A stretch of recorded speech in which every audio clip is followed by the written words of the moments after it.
పరిశుద్ధులైన తండ్రి, ఇంత అద్భుతమైన అవకాశం కల్పించే విధంగా ఒకసారి మీ సన్నిధిలో కనబడ్డ అనుభవం మాకు అనుగ్రహించిన అద్భుతమైన అవకాశం బట్టి మేము ఆమెను మేము కలుగుం దాకా అయితే ప్రశ్నోత్తర కార్యక్రమాన్ని ఈ విధంగా స్టార్ట్ చేయడానికి మీరు మాకు అనుగ్రహించిన అద్భుతమైన అవకాశం బట్టి నేను ఆమెను మేము కలుగుం దాకా ఈ సమయంలో మీ పరిశుద్ధ ఆత్మసం మాకు అందించిన ఆయన సమయోచితమైన జ్ఞానం మాకు అనుగ్రహించిన ఆయన మీరే మాతో మాట్లాడమని ఒక మంచి సందేశాన్ని మీ పిల్లలకు అందించడానికి కానీ గొప్ప ఆత్మసాయం మాకు అందించి వేడుకుంటూ మరి అదే పడుతుంది మరింత పరిపూర్ణత అడుగులేయడానికి మరింత జ్ఞానాన్ని ఆసక్తిని మాకు అనుగ్రహించి వేడుకుంటూ మరి అదే పడుతుంది చాలా రానైన ప్రభు రక్షకులు నేను క్రీస్తేశ్వర రాసిన పవిత్రమైన నామలో ఈ ప్రార్థన మొదలుకొని పర్లోకి తండ్రి ఆమె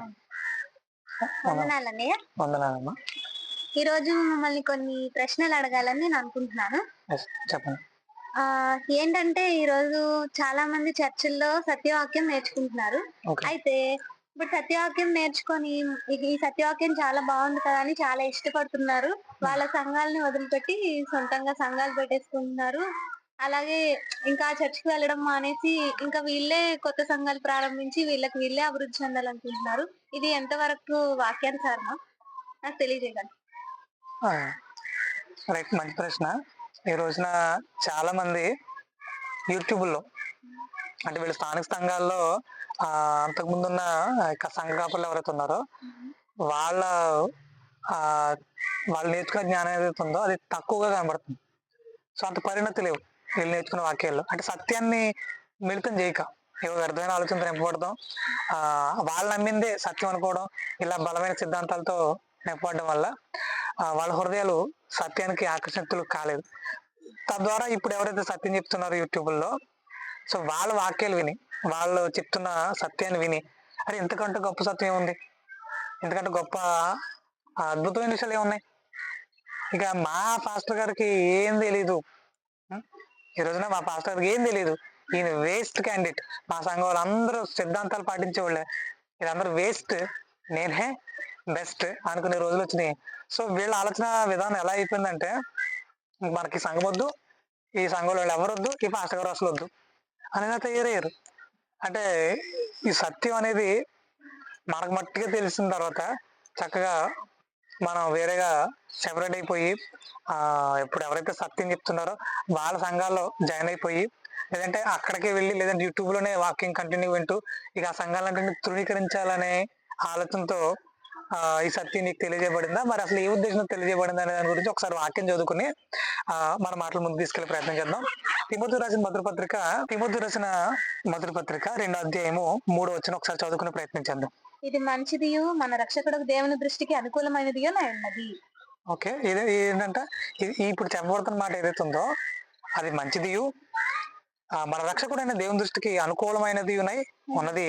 అది ఏంటిదంటే చదవండమ్మా. ఆయన మనుష్యులందరూ రక్షణ పొంది సత్యమును గురించిన అనుభవ జ్ఞానం గలవారై ఉండవాలని నిశ్చయించున్నాడు. ఆయన ఎవరు? దేవుడు. ఆయన మనుషులందరూ రక్షణ పొంది సత్యమును గురించిన అనుభవ జ్ఞానం గలవారై ఉండవాలని నిశ్చయించున్నాడు. ఎవరట?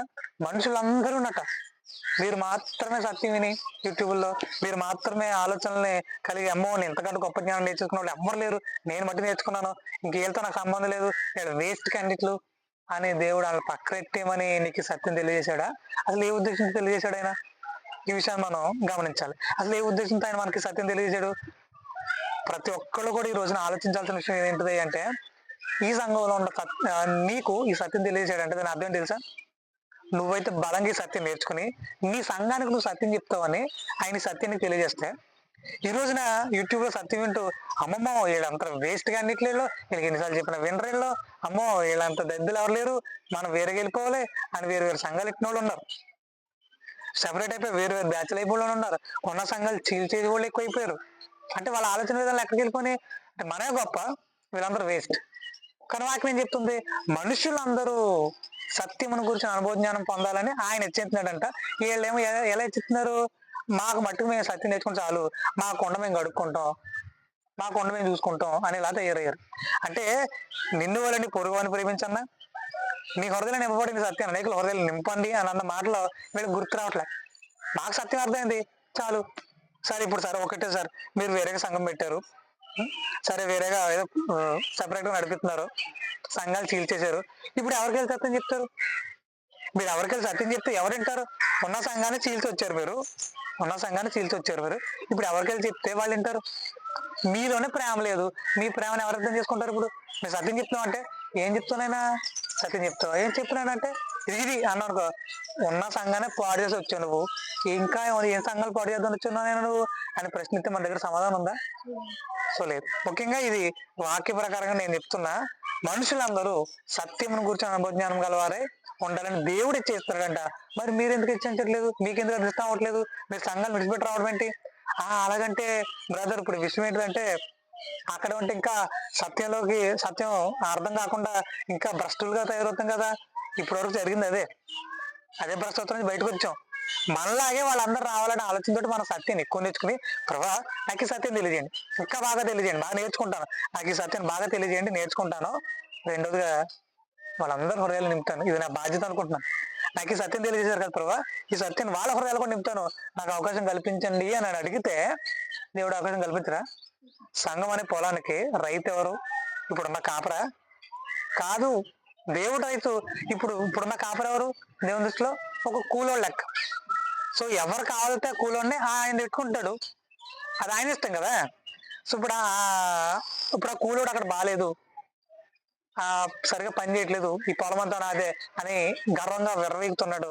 ఇప్పుడు నిజంగా సత్యంలో బలంగా ఉండు, సత్యం కోసం నమ్మకంగా నిలబడు, నేను తీసుకెళ్ళి అక్కడ నిలబెట్టడు పెద్ద విషయం ఏంటి కాదు, చాలా చిన్న విషయం. ముఖ్యంగా గొర్రెలు కాసుకుంటున్నది ఆ వీధినే తీసుకెళ్లి సింహాసనం మీద కూర్చోబెట్టాలనుకుంటే ఎవడన్నా ఆపగలిగాడా ఏంటి? సో విషయం గుర్తుపెట్టుకోవాలి చిలమ్మ, దేవుడు ఒక్కసారి నిర్ణయించుకుంటే ఎవడు ఆపలేడు. దేవుడు నేను ఎక్కడికైనా తీసుకెళ్ళి కూర్చోబెట్టగలడు. కానీ మొట్టమొదటికి సత్యం విషయంలో బలంగా నువ్వు తెలియజేసే సత్తా నీ దగ్గర ఉందా? ముందు ఇది సంపాదించుకో, ఉన్న సంఘాన్ని ద్వేషించొద్దు.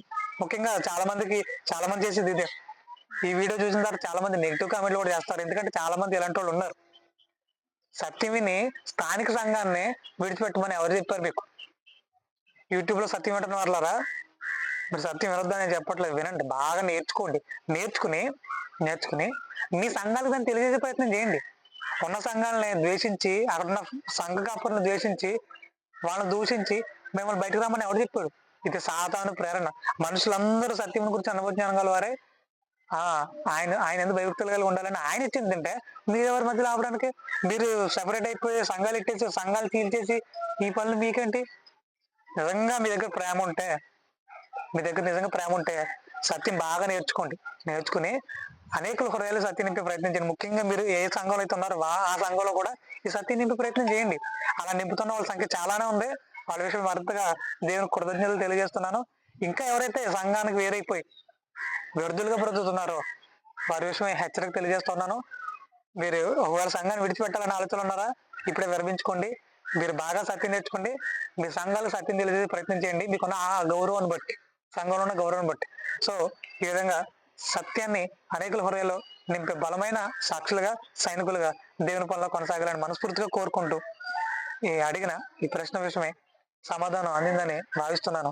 చిలమ్మ, ఇది అర్థమైంది కదా? Thank you so much. అర్థం చేసుకుంటారని భావిస్తున్నాను. అపార్థం చేసుకోవద్దు. సత్యాన్ని బలంగా నేర్చుకుందాం, బలంగా అనేక హృదయాల్లో నింపే ప్రయత్నం చేద్దాం. దేవుని నామమున మహిమ కలుగును గాక. ఆమేన్. వందనాలు.